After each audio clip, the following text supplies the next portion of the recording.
champion, taking the cheers in the ambience. I got a ring, but think then again, I'm such a winner, I'll win again. Some think I'm a Viking or maybe a wizard. I feel like I'm both when I'm in the ring. Victory brings serenity. I give them a three-piece, that's for the three-peat, and then I leave with the Trinity. True baller got all the amenities. All the others just wanna be mini-me's. Haters mad when they in my vicinity. What's up, everybody? Welcome to the King Closers Formula on this beautiful Tuesday.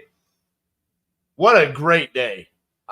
Opening day of the 6th round of Titanium University. Already got people signing up for that. And today's topic is how to become a top 1% wholesaler. Now, what we're going to do is we're going to try to simplify how the best wholesalers create their operations, okay? Where you can literally step by step say, okay, if I work on these things, the results are going to be able to follow, and I'm going to be able to create my own reality. That's our saying around here, create your own reality. And quite frankly, when we talk about being a top 1% wholesaler, this doesn't mean, hey, go out and create the next new Western acquisitions, right? You might not want to do that many deals. You might not want that type of volume. To me, it's about creating the happiness that you want and what that looks like in your life, making sure that you're taken care of and you're living out your dreams, okay? This isn't about a certain amount of revenue, a certain amount of volume, or anything like that. And that's why I wanted to talk about this topic, because I think sometimes we get lost in the amount of money or the volume of deals that we're doing, okay? Now, as we go through this step by step, we're going to have some videos that I'm going to play for you. We're going to do a live seller call review. We're going to do a live dispositions review. So some of this you might have already seen, okay? Just laying down the foundation for that. But I think step by step, you'll kind of see what we're piecing together here, and you can take the bits and pieces. Maybe you're already succeeding in certain areas of your wholesaling operation, and you just need to fix one aspect of it. If that's the case, you'll be able to take that away from today's video. All right. The way that I want to approach this is the exact same way that we approach every single person that joins Titanium University. As they come in, the support that we want to provide them, kind of the blueprint that we want to give them and say, if this is what you're trying to create, if you're trying to be a great wholesaler, a virtual wholesaler, however you want to phrase that, here's the blueprint that we want to give you, and then we offer the support throughout that journey, all right? The first thing that every single person that joins Titanium University is asked to do is to clearly define their hedgehog concept. Now, if you've been following my channel for any sort of time, you have heard me talk about the hedgehog concept, right? Right up here, this little guy, you can barely see him. He's almost blocked off. We got to get rid of the King Closers. We got to show him off so you guys can see the little hedgehog. There he is. There's my little hedgehog. All right. So when I talk about the hedgehog concept, this comes from the Jim Collins Good to Great book. And the best way to describe a hedgehog concept is if you're talking to someone that knows nothing about what you do, if you can clearly define that, and yeah, of course, maybe they're going to have some questions about what you're specifically saying, but it should clearly define what your business does. And if it doesn't fit within those parameters of whatever that hedgehog concept is, then anything that comes along in the future, you can say no to, as long as it doesn't fit inside that hedgehog concept. This creates extreme focus on what your core concept of your business is, okay? So, for example, we are a nationwide virtual wholesaler at Titanium Investments. What does that mean? We do marketing in all 50 states. We are only virtual. We do not go see the properties. We do not do belly-to-belly appointments. We do everything from within this office here in Fort Worth, Texas. And our exit strategy is to wholesale the property. This makes it easy for us to avoid doing flips, buying rental properties, doing seller finance, Airbnb, midterm rentals, pad splits, novations, all of these shiny objects, all of these things that you see all over social media that can steer you away from your hedge fund concept. It's easy for us to say no to because it does not fit within our core focus. As I look around and I see all of these long-term successful real estate investors, okay, not just wholesalers, but real estate investors, the vast majority of them have one thing that they focus on. Very rarely have I seen people succeed at fixing and flipping houses and owning apartment buildings. Very rarely do I see someone succeed at wholesaling and being a landlord or fixing and flipping to a grand scale. All right. Now I know there's definitely examples out there that we can point to, but I brought up New Western Acquisitions. Okay. The owner of New Western Acquisitions was just on Steve Trang's Real Estate Disruptors. He was talking about how he does an astronomical amount of deals every single year. New Western Acquisitions never looks at a deal that they cannot dispo and say, maybe we should convert this to a novation. Maybe we should take that down as a rental. They are solely focused on wholesaling those properties. They have a core focus inside of that operation as to what they do. That, to me, is what, if you are trying to be highly successful in the wholesaling industry, you need to have a core focus on what you're doing and stick to it and avoid all of the different shiny objects that come along inside of real estate investing, because there's so many different exit strategies. There's so many different acquisition strategies. So for me, step number one, every single person that comes inside of Titanium University, it's very clear. Hey, what is your hedge fund concept? The second thing that we ask them to do is to write down their time commitment inside of a week. Okay. Now, you could get granular on this and say, hey, Monday, I'm going to be able to do 9 to 5. Tuesday, it's 5 to 7 p.m.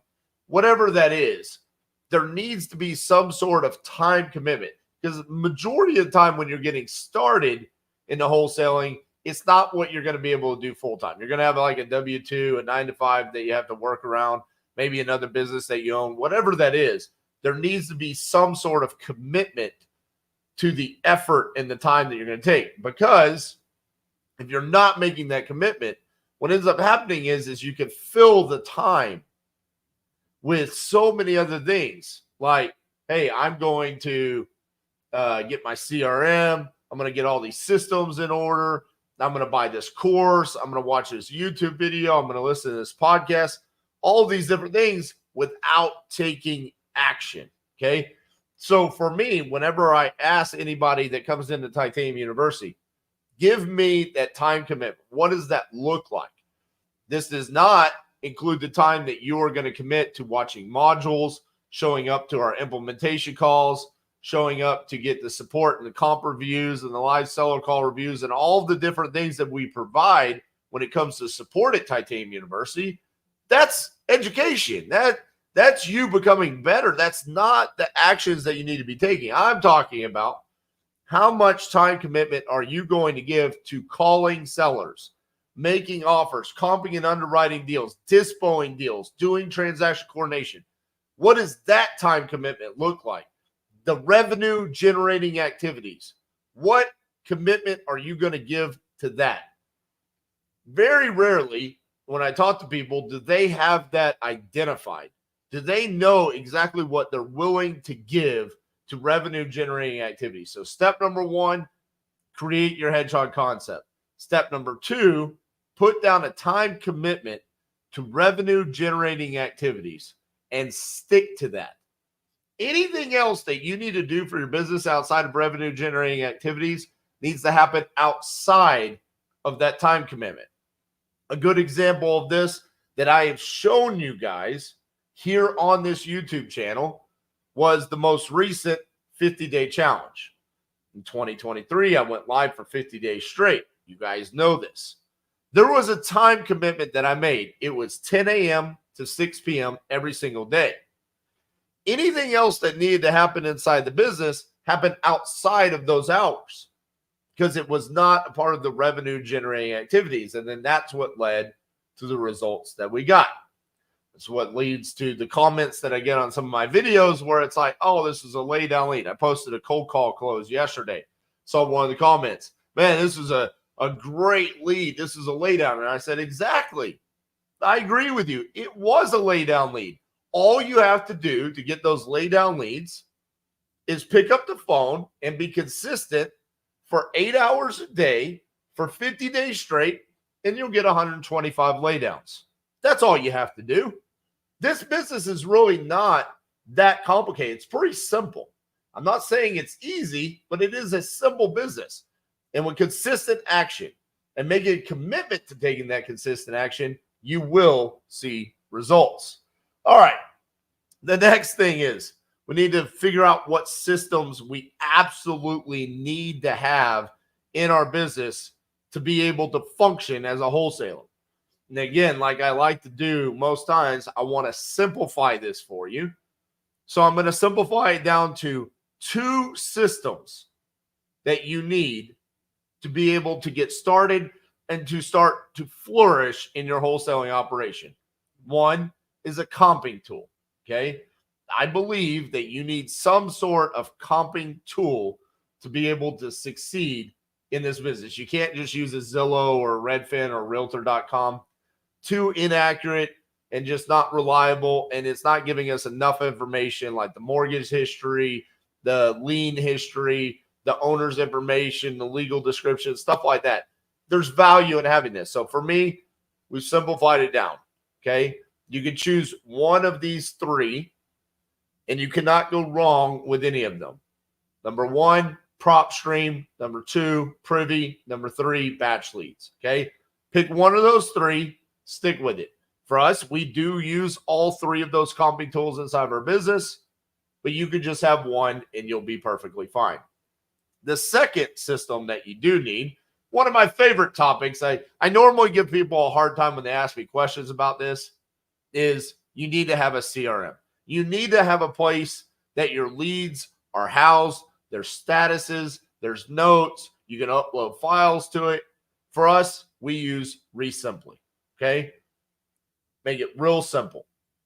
PropStream, Resimply, you will succeed. All right? Now, if you want to know all the systems that we use inside of Titanium Investments, the easiest place to go is titaniumu.com/toolkit. You'll actually see that in the description of this video. You can click on that. It's a free download. It's like a 100-page novel at this point, okay? And one of the little chapters inside of the toolkit is the Titanium Fleet. It outlines all of the systems that we use. Then you can even get some discounts on there. So download that for free, okay? Now, after you have those 2 systems, you do need to choose on some sort of lead generation, okay?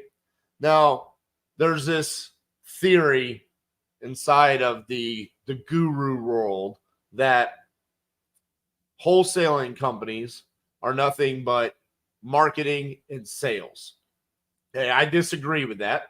And I'm actually going to be doing a video pretty soon as to why I disagree. But without lead generation, we don't have anything. We need lead generation because we need to be able to talk to motivated sellers as efficiently as possible. Okay, so this is why when you look at your budget, understanding where you're currently at in your wholesaling journey.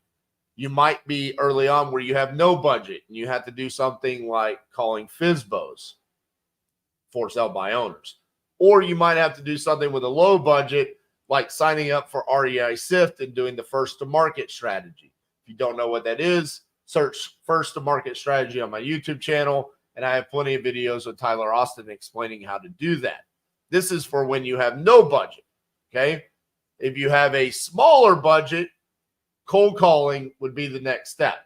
This is where you're going to pull data, whether it's on batch leads or PropStream. You're going to skip trace it, and you're going to be mining for leads, right? You're going to be going through the masses and asking, do you have a property that you want to sell?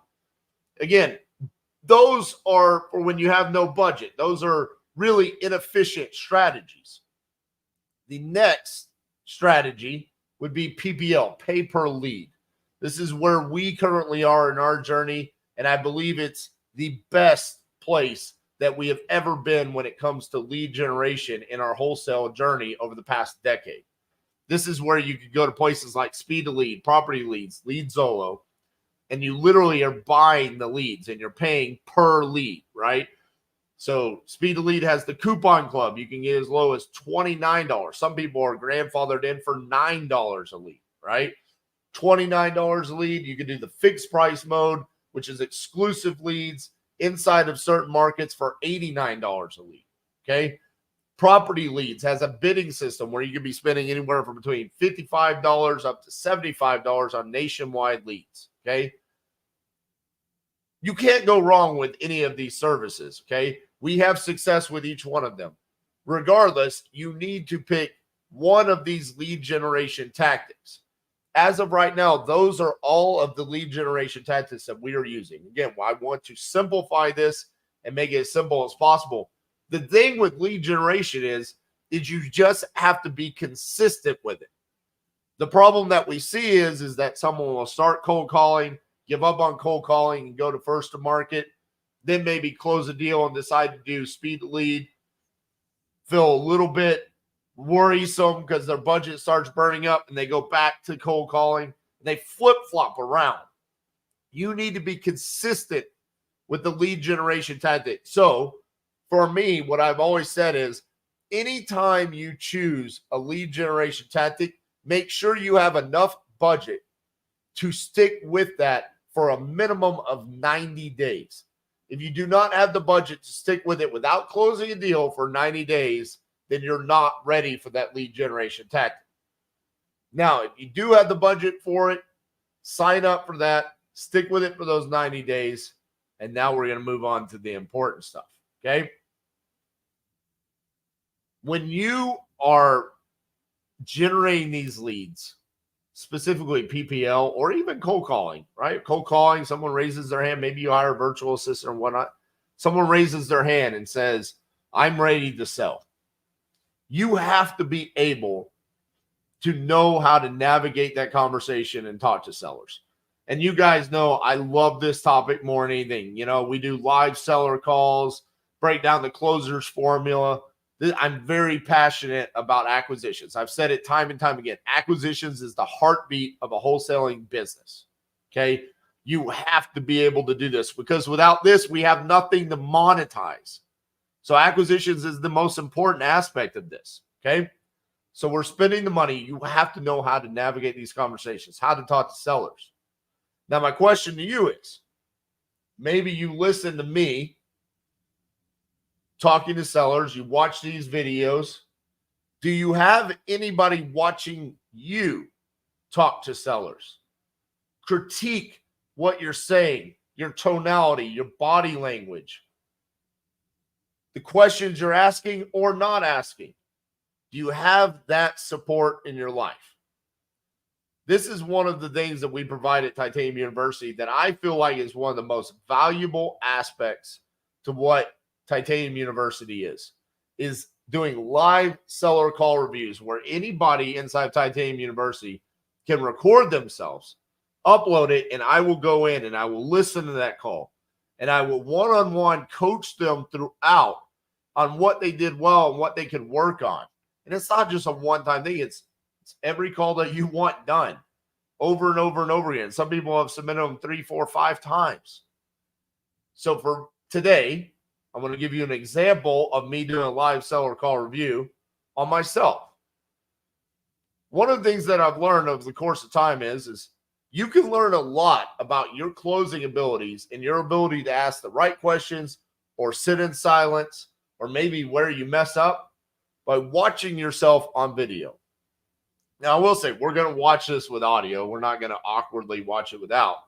But one of the best things that I've ever done to become a better closer is to watch myself on video on mute and only watch my body language and my facial expressions and try to predict, am I showcasing my emotions on video on mute, like predicting what am I doing right now? And I feel what I am telling the seller. So I'll watch it. I'll try to predict what was I doing right here? What was I saying? What was I asking the seller? And then I'd go back and I'd listen to myself. And if I was wrong, then that means, hey, maybe I'm not expressing myself enough. The sellers can feel that on the other end of the phone. But you need to be watching yourself. You need to be listening to yourself. It's very awkward at first. Trust me. I didn't like it either. Nobody likes the way their own voice sounds. No one likes the way, the conversations flow. It's like, oh, what was I doing? Especially when you're starting, right? You make mistakes. But it's important that you do this. There's a reason why athletes watch themselves on film. They want to see, what did I do right? What worked and what didn't work? So, with that being said, we're going to get to one of my favorite videos. I posted this a couple months ago. It's called I'm the Best Order Taker in This Game. Okay? This right here is a perfect example of not getting in your own way. This is a perfect example of taking consistent daily action where you can run into these types of leads, and your competitors will look at you and say, you didn't do anything special. You're right. I didn't do anything special. I just didn't screw this one up, and I got paid for it. Why wouldn't we want that to be the case in our business? So let's check out me being the best order taker in the game. Hello, this is RJ. Hello, this is Tracy. Hey, Tracy, this is RJ Bates from Titanium Investments. I think I given you a call about the property that you had entered on my website. Yes. You still looking to sell that property? Yes, sir. Okay. So first things, this is an inbound call. I had actually called this seller and they didn't answer. I left them a voicemail. So as you can see here, watching my body language. All right. Hello, this is RJ. This is Tracy. Hey, Tracy. The guy called and left you a voicemail. You're still looking to sell that property, right? I'm immediately going into the closer's formula, right? Verifying that they want to sell. The other thing that's happening here is I am looking him up in my CRM through his phone number. So I'm going back and I'm going to look at my notes to see if I had a previous conversation, what was discussed, how many voicemails had I left, how old is this lead, and then I'm going to go into the comping process, okay? But as you can see, even though I'm really kind of thrown off because I'm in the middle of dialing other people right now, this call coming in out of nowhere, I'm not really prepared yet to have this conversation, yet I'm not allowing that to impact what's happening. I'm still flowing inside the closer's formula. Hey, are you looking to sell? Yes, I am. Guaranteed I'm going to ask them right after this, how much are you looking to get for the property? All right, give me just a second here. Let me pull you up. Do you remember when I called you? Was it yesterday? I couldn't really say, sir. All righty. Well, You left voice messages, and I've been very tied up. gotcha. First chance I picked the call back. Well, I appreciate you giving me a call back. What's the property address that you were looking to sell? 321 Catherine Avenue. CATHERINE Avenue. Gotcha. All right, I got you pulled up now. Let's see here. Oh, you're not that bad. We've just been calling you since the 10th. Man, I got some people I've been calling since like 2020. So no need to apologize. All right, let's see here. How much were you looking to get for this property? So what happened right there is I was getting myself prepared. Now this is basically like when I dial out, right? Because what's the first thing that I do? Hey, you looking to sell? While I'm doing that, I'm copying and pasting that. I'm pulling it up on Google Street View, and I'm putting it in my comping software like PropStream, Privy, Batch Leads, whichever one I'm using. And then I ask them, how much are they looking to get for the property? So now, even though this was a surprise inbound return phone call, I'm now right back in the same position. and I'm at step 2 of the closer's formula. Yeah. Yeah, it's in so-so shape, so probably around 30. 30, okay. Mm-hmm. Is it vacant or is it occupied? It's vacant. It was my parents' house. It's in estate. I see. Are you the executor of the estate? Yes, sir. Well, I'm sorry to hear about your parents passing. Unfortunately, I'm also an executor of an estate right now, so I know the kind of the responsibilities of that. So again, this is where, if you were to download the free PDF of the closer's formula, what you would see is, hey, are you looking to sell? Tell me a little bit about how much you're looking to get for the property. Tell me a little bit about what's going on. As we see here, this is very free flow. I'm not following that to the T. Even right here, hey, is this property vacant or is it occupied? The reason why I asked that is because he said the property's in so-so shape, so probably just 30. So what I wanted to understand is when he says it's so-so shape, if it's occupied, is that part of the motivation, or is it vacant? Is that part of the motivation? The reason why we ask, tell me a little bit about what you got going on, is to understand the pain and the motivation. So I'm wanting to understand if this is pain and motivation because it's vacant and it's getting more and more distressed as days go by, or if it's occupied and the person that's living there is feeling the pain and the motivation because they're living in a distressed property. So again, this is where the free flow comes in, and being comfortable asking questions that are relevant to your thought process, right? As long as there's a reason behind it, it's getting the seller to open up and disclose more information about what's needed for you to underwrite this deal and to figure out if you can say yes or if you should say no. That's what I want to see. Yeah. Is everyone on board in the family on selling the property? It's just me. Gotcha. All right. And you said the property is in so-so shape. What needs to be done to the property? This last go around here, with some shingles going. The furnace is in pretty good shape. It's probably about 10 years old. The air conditioning is okay. Probably needs brought up to date. It needs remodeled. Okay. That's about it. Is there anything like just structurally wrong with it? Asked him about the condition. He gave me some specifics.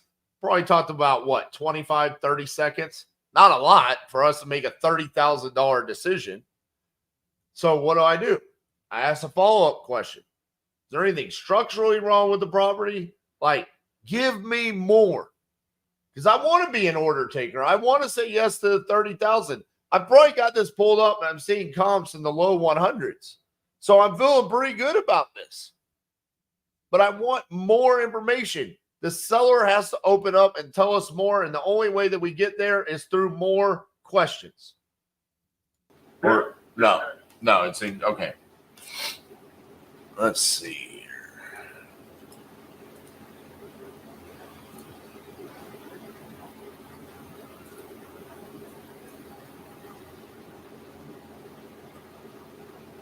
It's a cute property. I just got it pulled up on Street View. What's that across the street? Is that just woods across the street, or does that go down into another neighborhood? Why is this important? It's relevant to our comping and underwriting. Is there something across the street? Why do we pull the property up on Google Street View? Because I want to see if there's something that would eliminate our ability to dispo this property. Is there a commercial across the street?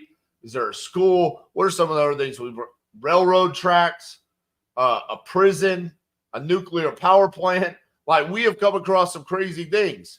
So Google Street View, I go and I literally just circle around. I'm looking. am I sitting in a neighborhood where our end buyers are not going to have any reason not to want to buy this property? And so the first thing that stood out to me on this property is across the street. I don't know what that is. Is it woods? Is it going to another property?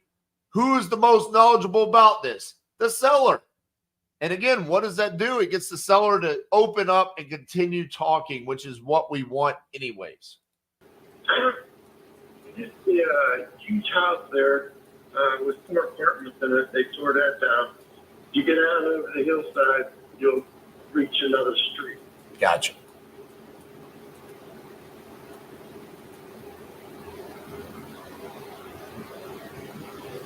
All right.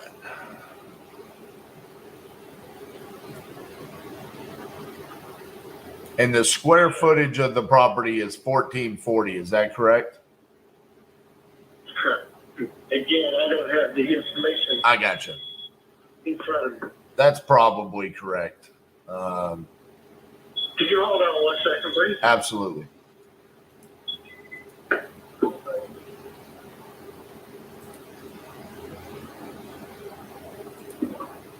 Hold on.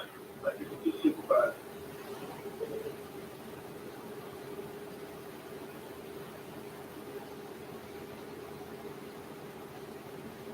Anybody that's watching this right now, do you feel like you couldn't do exactly what I've done so far?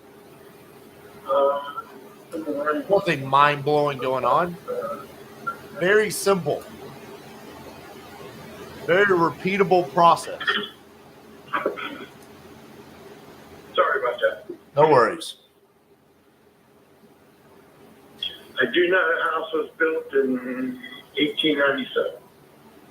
Gotcha.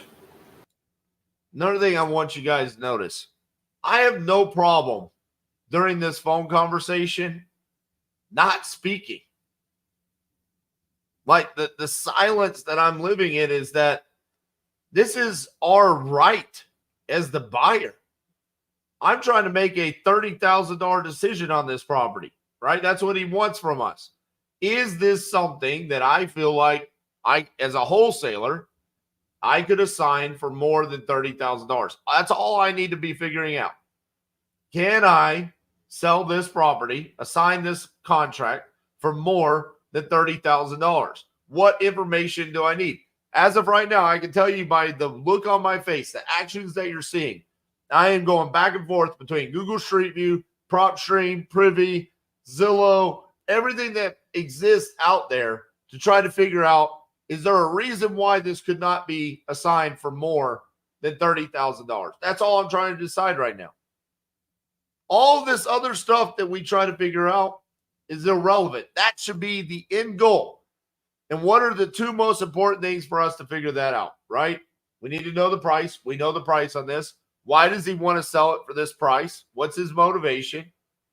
And then from there, just reverse engineer the numbers. Yeah, we need to know the condition and the timeline, but all that's relevant inside of the price point, right?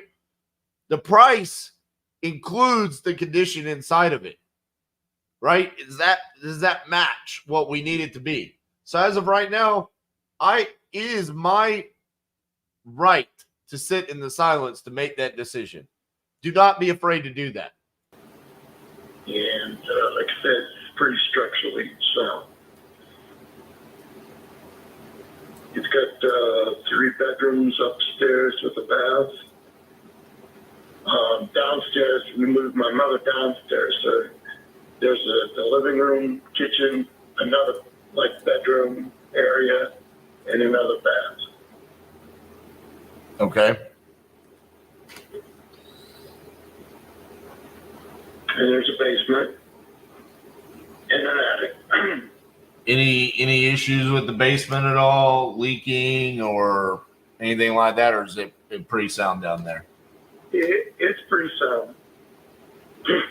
Gotcha. And everything is prepared on your side for selling the property, right?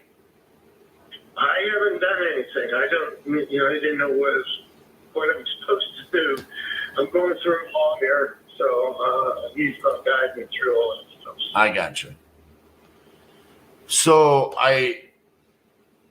I mean, I think I can do the 30,000 for the property. So what I think we need to do there is probably send you a contract and have you present that contract to the attorney. So the attorney can say, yeah, you're good to proceed with selling the property. Because you haven't gone to court yet. You haven't been made the executor of the estate or anything like that, or what? Oh yeah, everything as far as I know is kind of complete. Gotcha. Because I just got inheritance in the mail, so I see. that's pretty close to being done, I guess. So is the property technically under the name of the estate of Robert Rummel? Yes. Gotcha. So I just want you guys to understand what's taking place here. I see these types of closes. I'll do every Saturday I do the King Closer Reacts. I react to other people doing live seller calls. There's so many times I watch these types of leads come in, and we make the process so much more difficult than it needs to be. The price was right. He's motivated. I asked him questions about the condition. We're getting a good deal. I probably looked at this. I believe we assigned this for $40,000. So we made $10,000. I didn't beat him up. I even asked for $1,000 off. This is a win for him. It's a win for us. And it's a win for our end buyers. That's the exact scenario that we want. So damn right, I'm an order taker on this deal. We are 7 minutes and 17 seconds into this follow-up call where it's just an assumed close. I'm not having to do anything at this point other than I'm going to send you a contract. This is very, very simple, and it happens time and time again because we're putting ourselves in the position for this to happen because we have constant lead generation coming in and we're constantly doing acquisitions. That's what allows this opportunity to happen right here. I don't know what pictures you have, but there's a building behind the house. Okay. You see that? Yes. That is an apartment, which would probably have to have the top floors taken off. There's one, but down below is a two-car garage. Gotcha.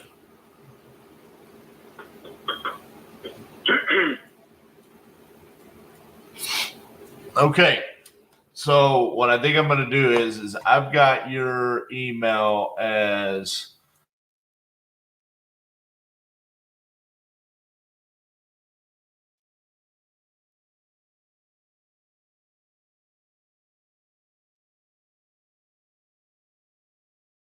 It's RUMMELL, but they could only take so many letters, so.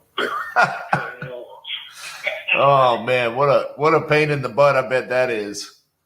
Oh yeah, people call me. I sent you an email. I said, well, did you put one or two L's? Right.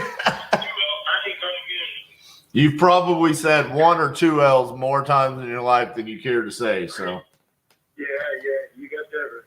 All right, Tracy. Well, what I'm going to do is I'm going to write you up a contract for the $30,000. I'm going to send it over to you and get you taken care of, and hopefully make this a smooth transaction. Are you local to Brownsville?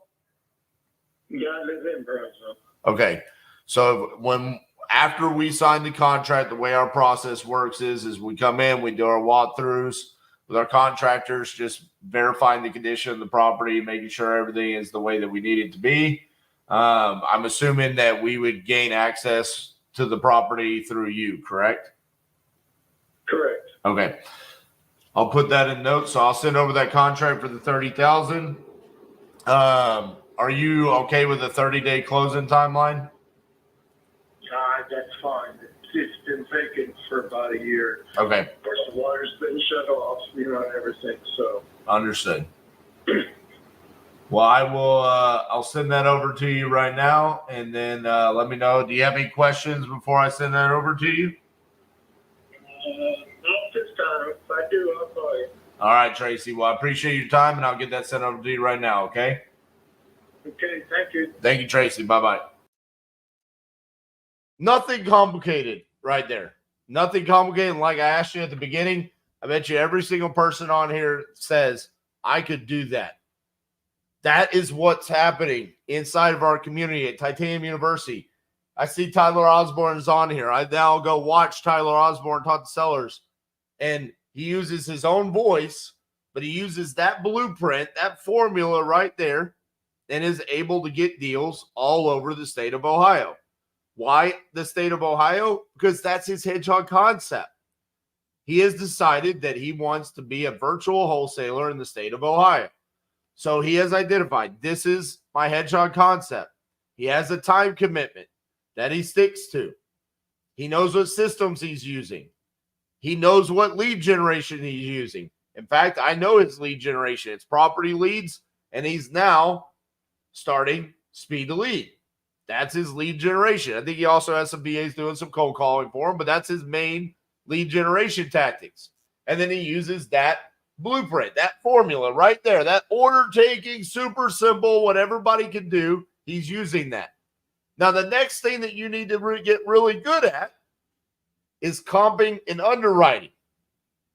Now, imagine if before you were to make an offer on a deal, or you were to call a seller and you were struggling figuring out what the numbers were, you had my team comp and underwrite the deal for you to tell you this is where your numbers should be.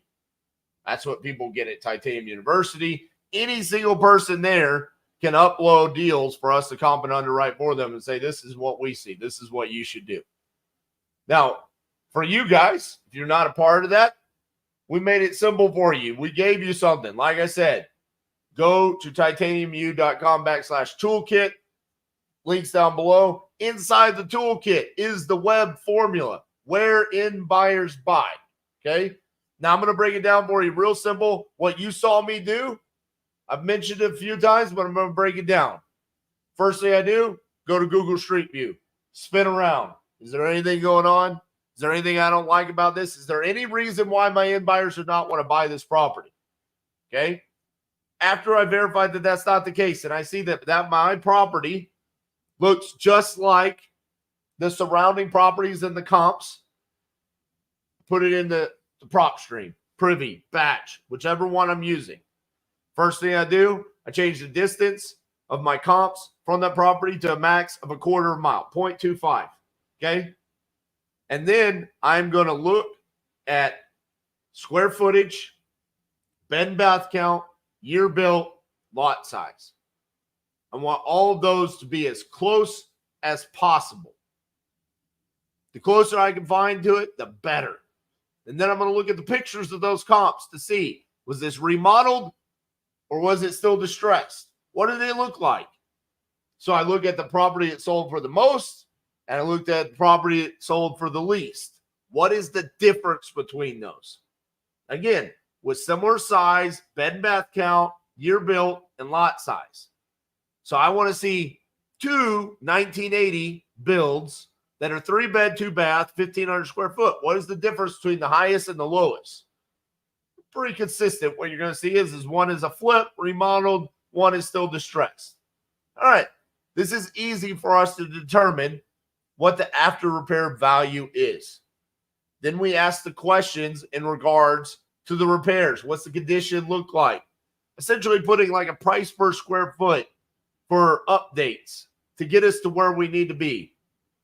And then we determine, hey, if my end buyer is going to do about $40,000 worth of repairs, they're probably going to want to make somewhere around $40,000 worth of profit. So where do I need to be in order to make a spread? And we use our profit calculator to determine what that number is. And that's how we get our offer amount. Or in this case, I never made that seller an offer. I literally just said yes to their $30,000. I never told him, sir, my offer is going to be $30,000 because of how the conversation was navigated. I never told the guy I'm here to make you an offer. And if you just got 7 to 8 minutes, we'll go through these simple questions and I'll be able to make you an offer. We never had to do any of that BS. Just very simple. Do you want to sell? Yes. How much are you looking to get for it? $30,000. Tell me a little bit about what's going on. What about the condition? Any structural repairs? Probate's done. Are you ready? Are you the executor? You can make this decision. No other family members. Everything's out of the way. All right, I could do the $30,000. This is a great question right here. Phil Banks says, what's the chance that the seller thinks you made it too easy, so he should have asked for more? So there's times where that could happen, Phil. The way that you eliminate that is at the end. It's what we refer to as reverse report. We explain the process. So you heard me say there at the end. All right, once you've signed the contract, we're going to come out. We're going to do our walkthrough. We're going to verify the condition, right? If everything is the way that you said it is, then we'll be good to close at this price and this timeline. If it's not, then we're going to have to revisit the price and timeline. This kind of applies a little bit of pressure to them, Phil, where they understand that the walkthrough is really where the price is going to be set, and we're going to find out whether or not we can move forward. All right. Another question on here. Victor says, I don't want to call with my personal phone. It's a burner phone recommended.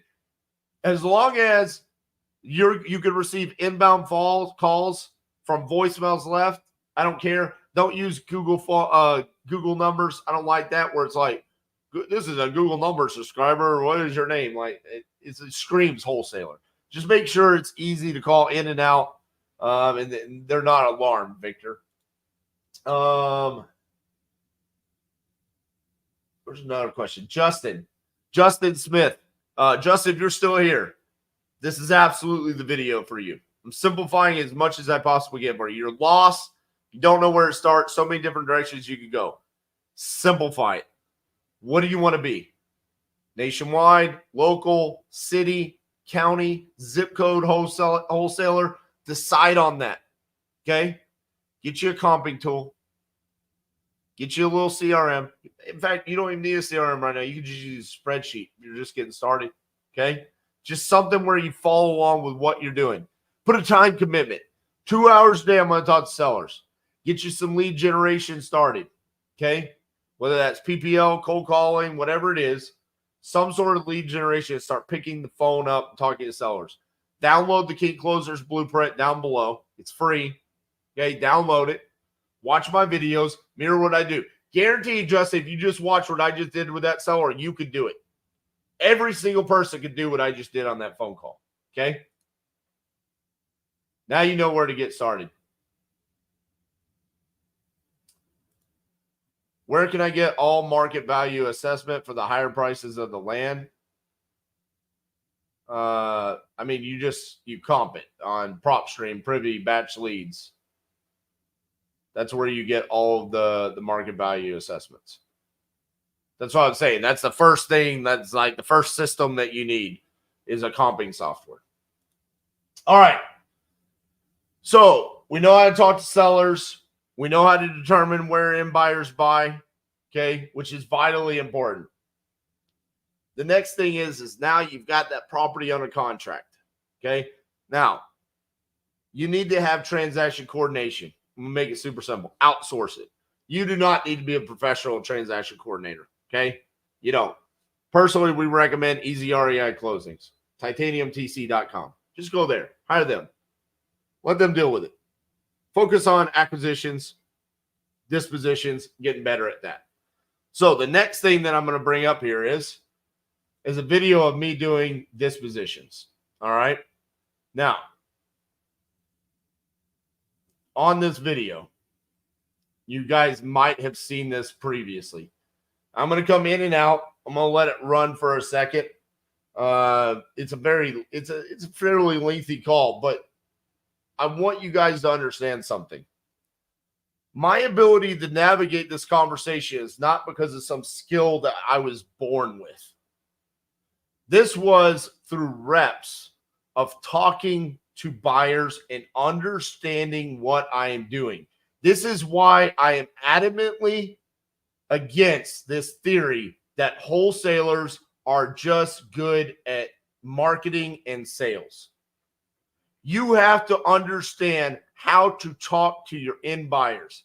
You have to understand how to talk to your sellers and to solve their problems.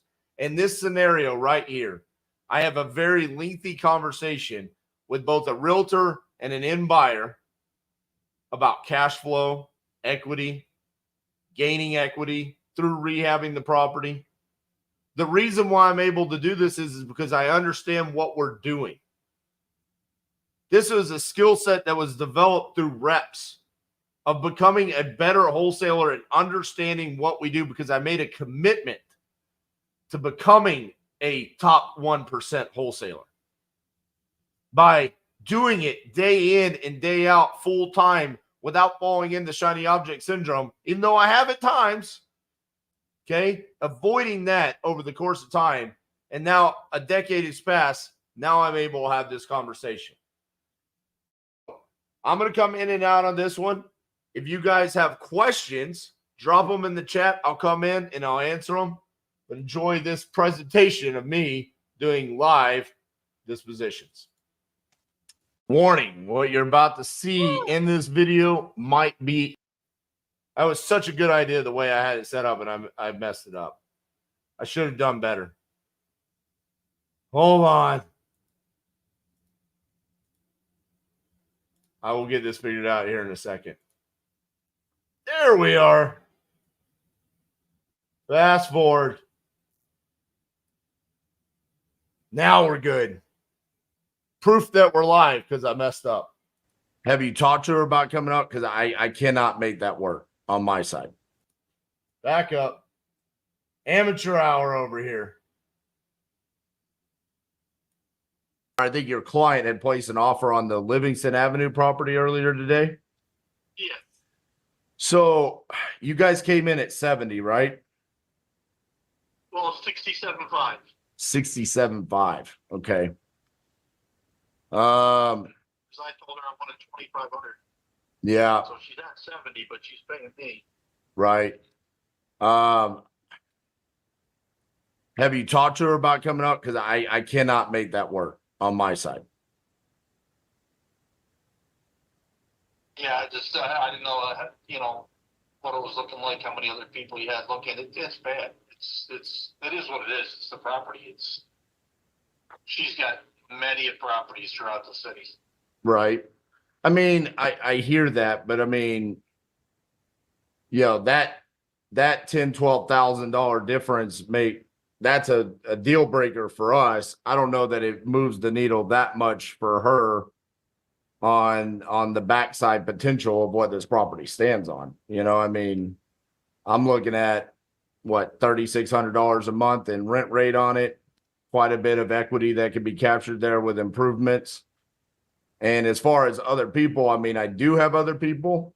No one is at the number that I needed to be at, just being fully transparent. But I mean, I fully anticipate that I'm going to get someone there because someone's going to see the potential. So that's why I'm playing that. I'm the owner of the company. So I know you've been talking to Garrett, but this is why I'm calling with the courtesy of saying, like, I can't make that work.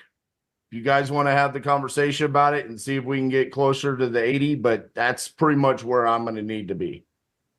Yeah. All right. Well, I'll let her know. I told her you had other people and that you're definitely going to sell it by, a couple weeks. I'm going to sell it today.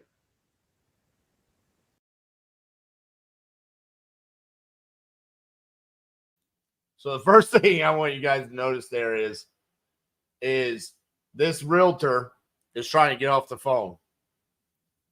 And I leverage something he says right there where he says, well, I let her know that you guys are going to sell this over the next couple of days.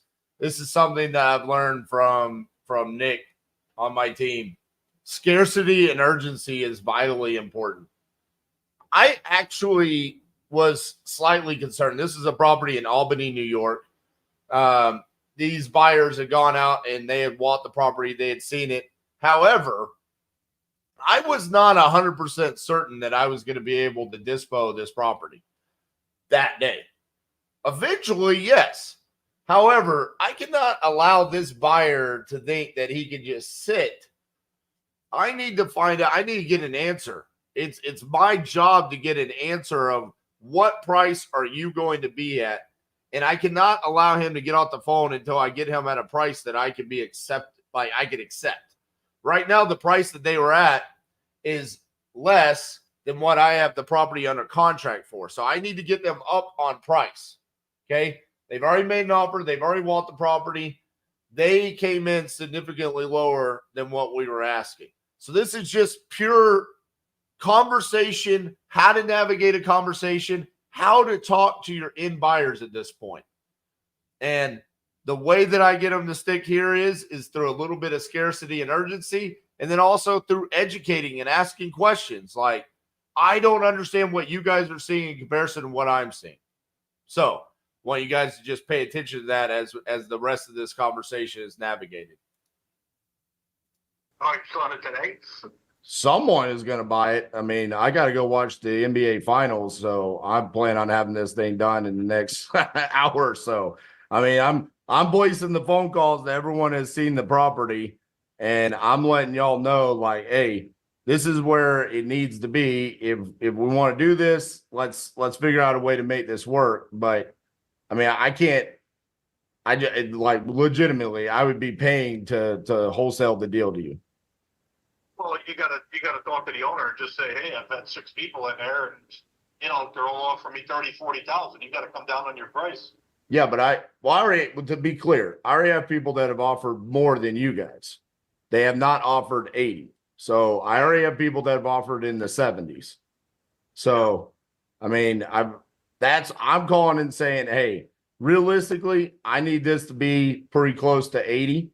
And She just bought a 2-family about a mile up the street, same 384 or 385 Livingston Ave. mm-hmm. And we closed on it. She paid 80 for that. And, there were people living in both. And that was a 3-family or a 2-family? It was a 2-family. It had a garage, land, but that mile is like a difference of night and day between the areas. That's how bad, I mean, I hear that, but a whole extra door is a whole extra $1,200 a month. Yeah, but it's redoing the place too. The other place didn't need, she moved. Matter of fact, she didn't do nothing upstairs. She got a new refrigerator. Right. I mean, again, obviously she saw value in it because she offered the 67.5. So she's interested. Yeah. Right. Yeah, she's got cash, and believe me, she's got about 100 apartments in the city. So she sounds like the person I want to do business with. I'm just being as transparent as possible, saying I can't do 67.5. Yeah. So I mean, we've got to have. There's got to be some wiggle in the worm. You know what I'm saying? I said 80. You said 67.5. I'm saying we got to get somewhere closer to 80. Yeah. Well, that's where she is. She's pretty adamant. She doesn't have to. She knows what she's doing. She's got a lot of property. I mean, I hear you, but why is that $10,000-$12,000 that important to her, considering the potential that comes along with this deal? What am I missing? Because when I pencil this out from a cash flow perspective, from a perspective of what equity can be captured, what am I missing? The condition of the property. I mean, I see the condition. No, you haven't.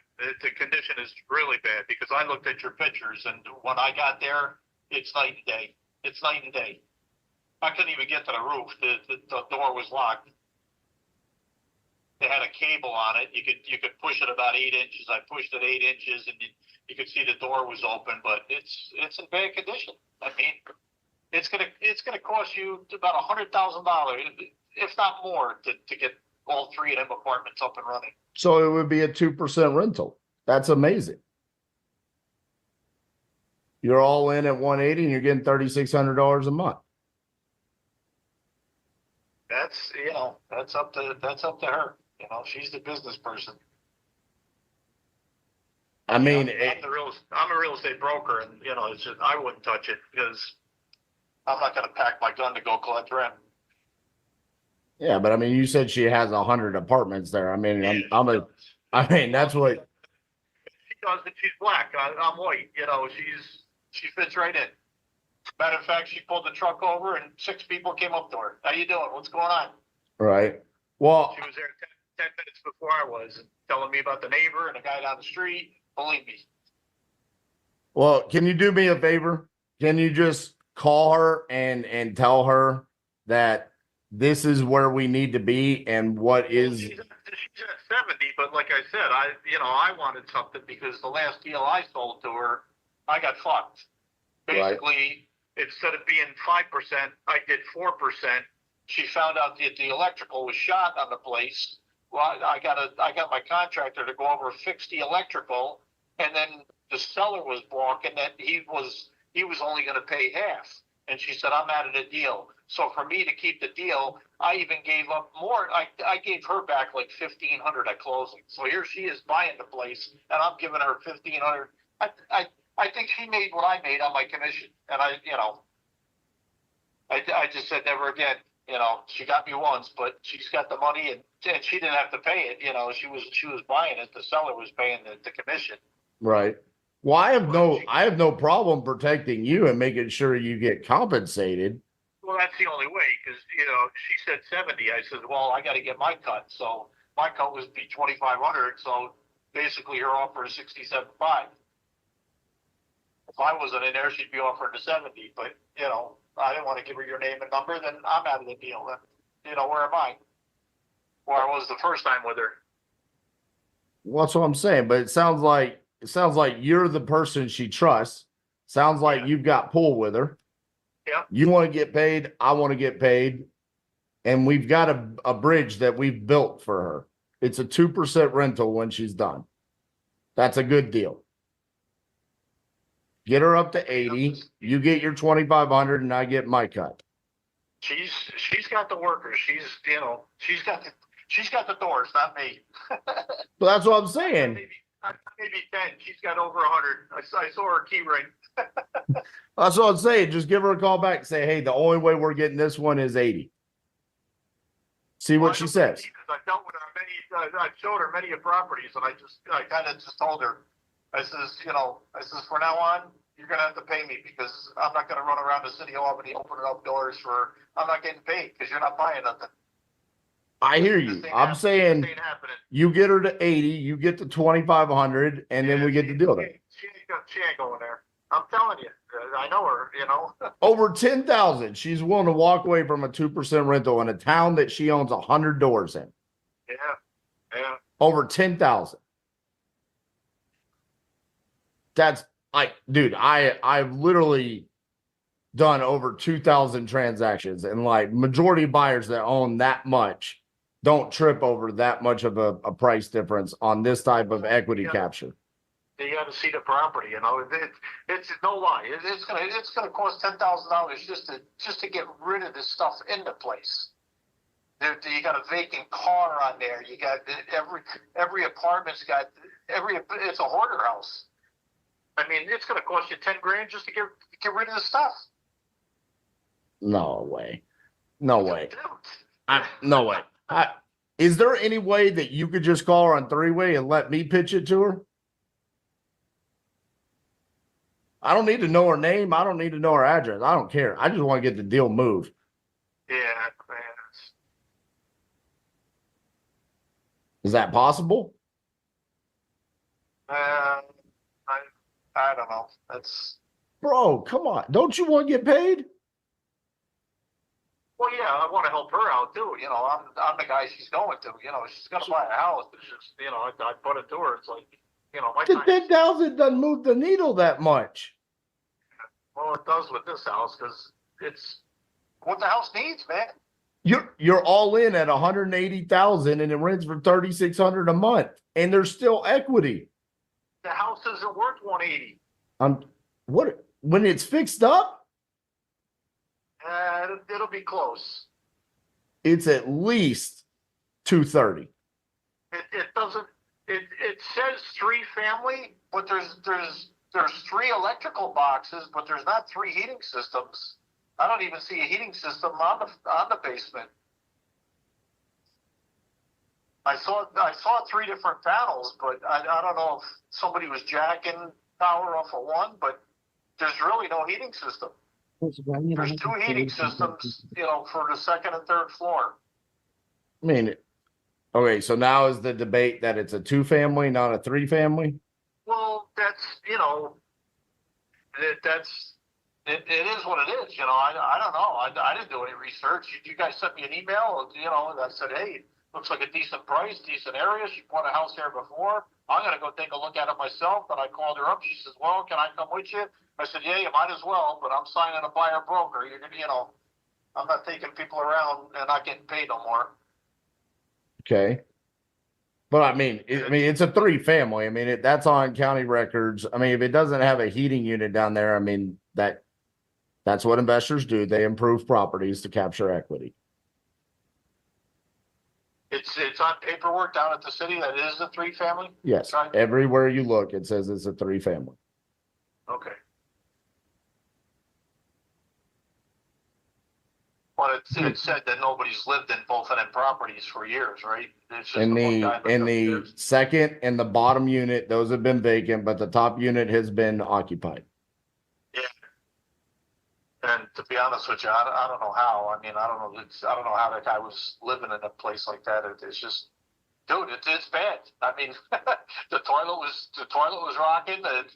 I understand, but at the end of the day, the buyer said, I will pay $70,000 for this cash. Yeah. I'm ready to go. Yep. Okay. And what I'm saying is that price does not work. She's never been countered before. In 100 units, she's never received a counter offer and said, you know what? I do want to capture this one because I already own multiple doors on this street. We can move the needle a little bit. She's not going to go to 80. I'm telling you. If we shoot for 80, maybe she says I can do 77, and maybe I would accept that because I want to go watch the NBA Finals. Well, that's 77.5 because the 80 would be my 2,500. I understand. You want $2,500. I want to get you $2,500. Whatever she says, her number is, you get $2,500. I'm cool with that. Well, that's what she said. 67. She said 70. That's what I'm saying. Let's get her to 80. This is a very common thing. You're a broker. You do deals. You know how this works. She says 70. I said, you got to get closer to 80. Because otherwise, I got to go do this with. Paper. What's that? You flip houses, or are you just flipping paper? Both. Okay. Well, you're in Texas, right? You got basements down there. I have flipped many houses with basements because I've flipped houses in 15 different states. Okay. I'll tell you. I mean, she's got the workers too, but the house is bad. It's bad. I understand that, but we're not even having the conversation with her about coming up on price. Buyers with 100 doors, there's an ego that comes along with this where they don't want to miss out on a deal to somebody else. They want to have 103 doors today. No, her thing is, I got the money, and if I don't get it on my price next, that's her attitude. Believe me, I know, because every house I took her in, it's like, yeah, they'd advertise a house for $10, she'd want it for $9. It's like, all right. It's like this ain't the market for that. Here's my final sales pitch. Okay, you ready for this? Yep. 2 people in this world love me. 1, redneck men. 2, black women. Black women love me. Let me talk to her just real quick and see if she falls in love with me and comes up on price so we can all get paid.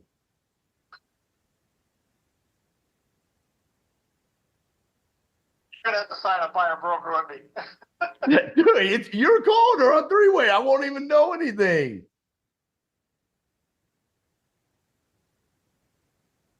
I don't know if she'll answer it. I don't know, man. Just call her, see if she answers. And I'll say, hey, I'm the guy that's trying to sell you this property on Livingston. Let's make a deal happen. Hold on. All right, let's do it. How do you do this? You got an iPhone or an Android? Yeah, iPhone. So does it say like add call or anything like that? My add call, you dial her. Once she answers, you merge them. All right. Let me see if I can find her number. Ed.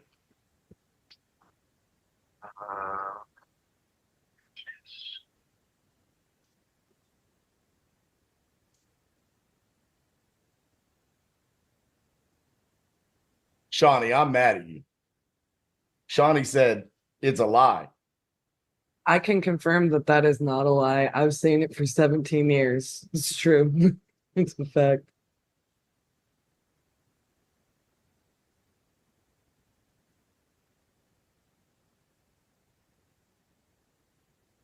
Shawnee better not show her face on the next implementation call that I run. Coming after you.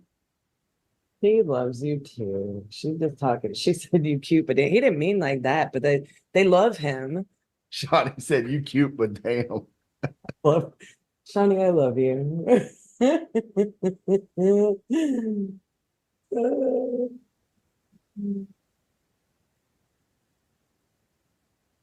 Hello? Hello. Yeah. Hello. Is this the buyer for 218 Livingston Avenue? Yeah. How are you? I am fantastic. I want to make a deal go down today. You ready to buy my property? Did you see the house, sir? I have seen the pictures of the house. I get it. It's in bad shape. Oh my goodness. Huh. I heard that you're the queen landlord though in Albany. I'm trying, but that is Solomon was looking for me inside. I was outside already, like oof.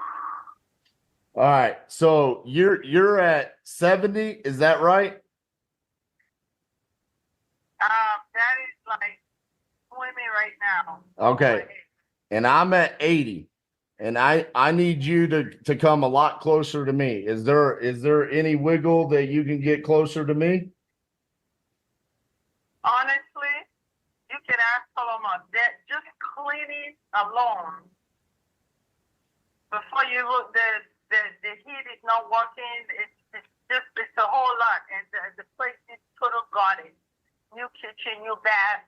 It's gonna take minimum 120 easy to put back. Oh, I thought 100. You know, we're you know material and labor has gone up, Howard. Hey, I told them it's going to be about 10 just to cut the freaking plate and get rid of the stuff that's there. It's a hoarder house. Okay. So I need you to come up a little bit though, just so I can say I did business with you. So can we get you up? Can you just come somewhere closer to 80,000? No. So, I was regretting why I said 70 to Solomon when I left him. When I started thinking about the whole thing. It felt like, am I thinking myself right now? because you're going to be getting how much rent per unit? 1,200?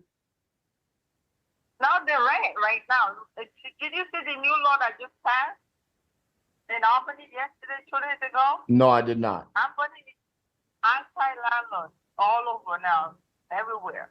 So we are now like, I have an apartment just holding it, waiting for the right person, not renting to anybody that come. Not about the rental no more. It's about my peace of mind. I said that with it, but I got home, I'm like, yeah, what am I doing? They're putting in like a rent control. They're really sticking it to the landlord. Right. Oh my God, it's not what it used to be. It was only in New York City, and the mayor just signed it in Albany, New York, and now they're trying to pass it to Schenectady. So how much rent do you think you'll be able to get now With the 2 apartments? for the 3? Oh no, it's not 3. Oh yeah. That's 2. The basement has no heat. It's a whole. There has no boiler. It has that's the whole. That's another whole. I'm talking about just putting the 2 together, like 120 to get it done right. I'm not even talking about the basement now. I don't know if it's a big or 3 because there's no heat. There's no boiler to the unit. The kind of heat that they put in the hallway is Solomon, did you see that? Yeah. Right. So there's so many code violations in the building that it probably take another 15 or 20 to clean. Because you can't rent no more without a code coming for full inspection, getting ROP, whole 9 yards. So that building probably will not be up and running until next year. Well, They okay. jerry-rigged it. If somebody put down a three family in that place, they jerry-rigged it. I mean, it's on county records as a 3 family. I mean, it's been that way forever. There's not three boilers. There's not a heating system. So I don't know what they There's use no for a heating heating system. system. How is somebody gonna live there in the winter? Are you- It's cold. I understand that. Are you sure you didn't miss it? Are you sure it's just not missing? This is what we do, man. We flip the homes, and I was in there. And there There's is no roof. heating system. And there's a leaking roof, so it needs a new roof. I don't know who took pictures, but we can FaceTime you tomorrow. Oh, I already knew it needed a new roof. I have that in the notes. I mean, I know that it needs a new roof. I'm very aware of the condition. What I'm saying is I also see the potential of what this property could be, and I think you did too, because you offered 70 on it. And what I'm saying is, as the wholesaler, I have people interested, but I like you guys. You went to saw it. Some of the other offers, one has not seen it yet. Okay. So my concern there is that they're going to leverage that against me. They're going to go see it and then price drop me and do that game. I like the fact that you guys went and saw it and made your offer.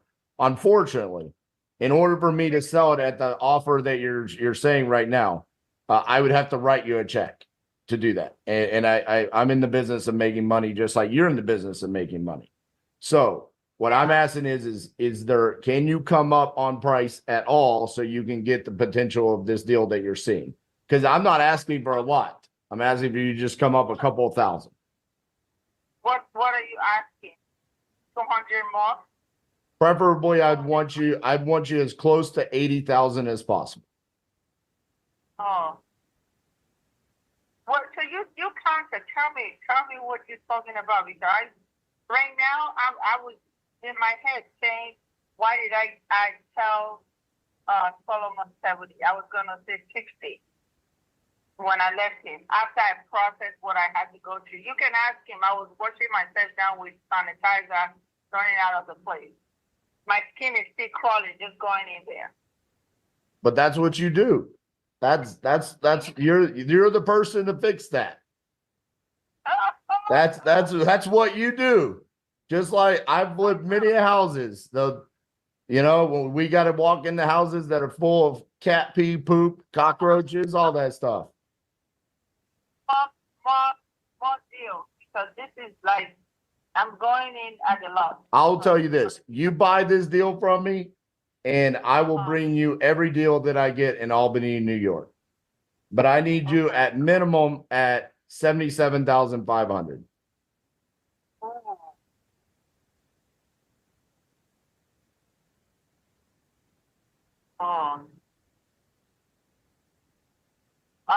Let's do 74 and a half. Can't do that.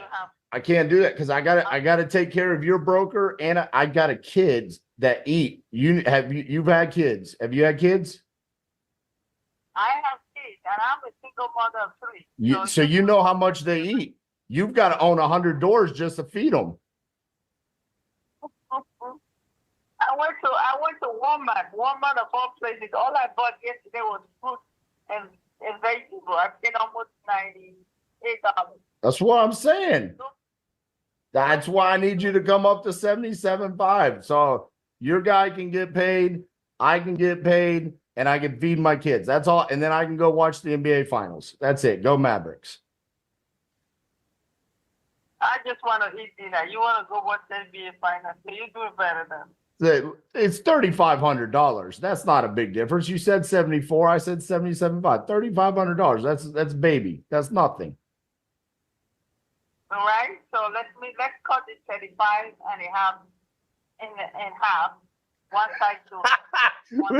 You're killing me. You're killing me. Let me make some money.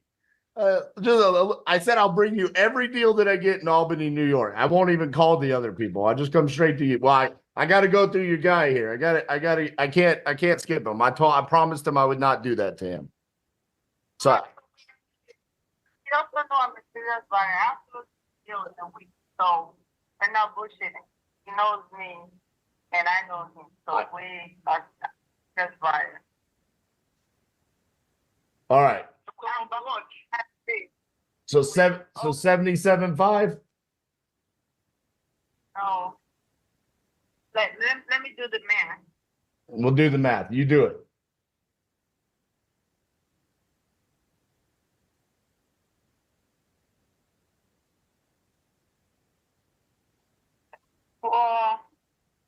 And you said 70. You said 77. 77.5. Don't forget my $500 now. 77.5. You do what I do when I buy houses. I do that right there. You must watch me on YouTube. That's what you watch me on YouTube because that's what I do. Oh, the 500. Oh, that hurt. You're like the pain of the $500. So we're gonna split it 3,500 into two. 1,075, 1,750 plus 74. That would be 35.75.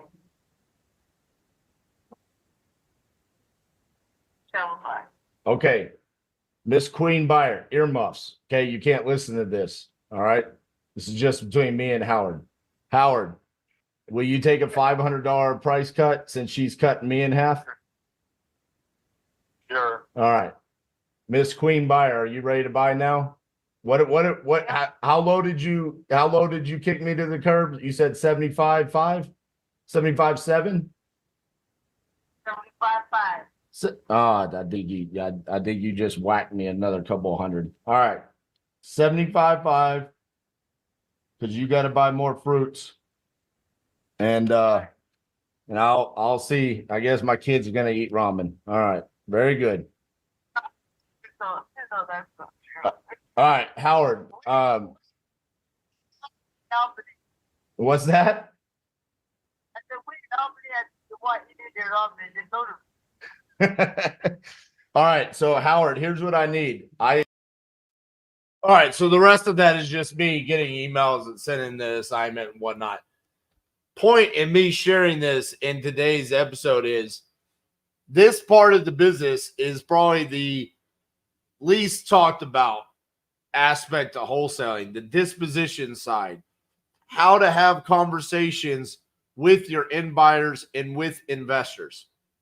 If you notice, I repeated myself over and over and over again. Okay? That was just me saying the same things about you're getting $3,600 a month in rent, the equity capture. This is what you do. They kept talking about the condition. Well, that's what you do. You improve the properties, capture equity. You're getting equity and you're getting cash flow. This is a 2% rental. Just kind of over and over and over, hammering home my point, understanding that these numbers work. We know that to be a fact. There is really not an argument over any of the numbers other than it's just a lot of work. And so at the end of the day, it just became a game. The only place that, looking back at it now, I understand why I had to give, what did we end up giving? $4,500 on that. The reason why we gave the $4,500 is because of the lack of leverage that we had. This is why the scarcity and urgency is important there, so you don't get deleveraged in the negotiations. And why is that the case? It's because it's in Albany, New York. This is one of those, one of the downsides to sometimes being 100% nationwide and being in a virtual market is that if you don't have relationships with known buyers, you can end up in a position where you're out leveraged. And she kind of knew that in that conversation. And so because of that, it cost us $4,500. But at the end of the day, we were able to get that deal assigned. Okay, now there's things that went on with that. That deal actually never made it to the closing table. The seller did not secure the property. The property was broken into. Things got stolen, electrical panel, hot water heater. Some of the boilers got stolen. There was additional roof leaks, just crazy stuff that went on with that. It never made it to the closing table, but that's regardless, that conversation is a picture perfect conversation when it comes to dispositions. The way that those conversations should be navigated. That's a very lengthy dispositions conversation. Majority of the time, those conversations are somewhere between 4 to 5 minutes. Okay? But you need to be comfortable having that conversation. The only way that you can be comfortable is to understand the numbers. Understand where end buyers buy and why. As a wholesaler, that is our responsibility to be providing deals with equity and cash flow and understand how we're providing the equity and the cash flow. And I was able to do that repeatedly throughout that conversation. Now, the other aspect of this is that talking to the realtor and understanding that he was trying to kill the deal without me having the opportunity to speak to the actual end buyer. So I spent 21 minutes talking to the realtor to then have a 9-minute conversation with the end buyer that led to us coming to an agreement on there. Okay. So quite frankly, the end buyer conversation was pretty quick, 9 minutes. Like I said, those are fairly quick conversations. I think the reason why she was willing to wiggle and to come to the number is because she understood that I knew what I was talking about. And I wasn't trying to cram just BS down her throat. It was backed up with numbers. And like I said to Howard, the realtor, there is a certain ego that comes with an end buyer that owns 100 doors in a city. There is a desire to want to continue to add on to that and to be the known buyer in that area. I think that was definitely part of the reason why she was willing to come there. So to go back and to recap everything that I believe you need to become a top 1% wholesaler. 1, determine what your hedgehog concept is. Anything outside of that, ignore. Make a time commitment. This is what I'm going to give to revenue generating activities, and I'm going to do that on a daily basis. You need 2 systems, a comping software and a CRM, somewhere to house your leads, keep notes, understand what's happening, and stay organized with your lead follow-up. And then a comping software, PropStream, Privy, Match Leads, one of those. Lead generation. Determine what your lead generation is going to be. Make sure you have a budget to stick to that and be consistent with that lead generation for a minimum of 90 days. If you do not have that budget, then you're not ready for that lead generation tactic. Relentlessly follow up with those leads using the King Closers formula. You need to know how to talk to end buyers or to your motivated sellers, and we provide that. If you don't have that already, go to titaniumview.com/toolkit. Download that. You'll get all the forms that you need to be able to talk to motivated sellers, as well as you need to know how to comp and underwrite those deals. The web, where end buyers buy, determine that. How do we do that? We determine what the after repair value is. We figure out the repairs from the seller. And then we factor in how much profit and how much we need to make. That's where the end buyer is going to buy that deal. And then you need to be able to dispo. You need to be able to talk to your investors, your end buyers. Have that conversation right there. If you feel like you can't have that conversation, then you truly don't know why you're wholesaling a deal. All I did was repeat the numbers. I remember how much credit people gave me after watching that. They were like, dude, that was amazing. I don't think many people could have done that. I look at that and I say, I believe each and every one of you can do that as long as you educate yourself on why you're wholesaling a deal. You should be able to understand this is the cash flow, or this is the equity, this is the exit strategy for this deal. This is how the numbers work. More often than not, with what we give you inside of the web formula, you will always end up with deals where your end buyers will buy it. That being said, guys, I hope you appreciate how to become a top 1% wholesaler. Today is the 275th consecutive day we have brought you a video here on this YouTube channel trying to eliminate all excuses to succeed as a virtual wholesaler. I hope you're enjoying this lengthy run we're having here on this YouTube channel. Also, today is the opening day for the 6th class of Titanium University. Go to titaniumu.com. Book your call today to join the 6-pack, the 6th class, so you can get the support in all of these different facets, right? To get your seller call reviews, to get your deals comp and underwritten from my team, to have implementation calls just like this on a daily basis where we are breaking down how you can succeed. If you need that in your life, come join us at Titanium University. See you guys tomorrow. Thank you.